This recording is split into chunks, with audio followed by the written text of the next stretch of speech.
everybody. Welcome Tolly Wilgis. And Tolly is a church planter and pastor in Baltimore. And I'm very excited that you're here. 3 years ago, we adopted Baltimore as a Send city.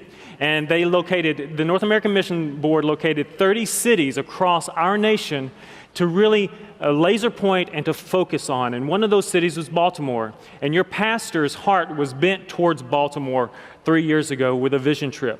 And so because of that, we took our very first trip this past year. We teamed up with Captivate Church, which is Tolly's church, and 2 other churches as well while we were there. And so God is doing an amazing work in and through many of these church planners like Tolly there in Baltimore. And so it's just an honor to have you here today. And he's going to preach for us here in a moment. So I'm really excited about that. So can you just share a little bit about Captivate Church and your vision and direction for what's happening in Captivate Church there in Baltimore?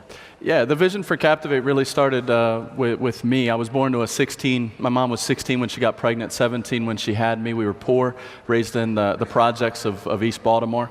And really what God did in my life was nothing short of miraculous. The first to trust Christ, led many of my family members to Jesus, first to graduate high school, first to go to college, on to a master's. And God called me back a few years ago. The mission board asked, I had planted churches since 2000, and the mission board asked if I would leave where I was in Virginia Beach and come back to my hometown. And I said, guys, I've already got a church. I don't need to come back and just have people nod and amen. I said, but if you'll let me build a different prototype, then I'd be interested in coming home. And so Captivate was birthed out of that, the idea of that God has an irresistible appeal, and He's always trying to captivate us in our good times and bad times. And so I came back home and I started a church just outside the city in an area called Towson.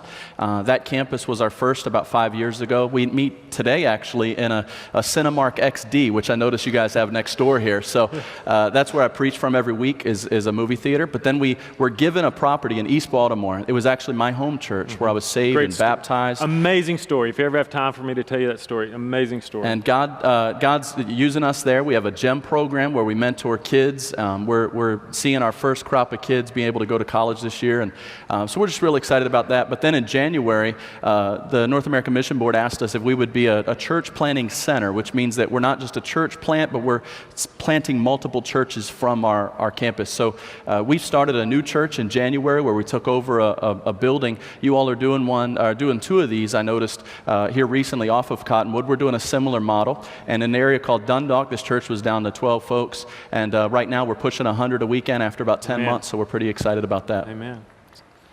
Yeah, give him a hand. Give the Lord a hand for that. It's great.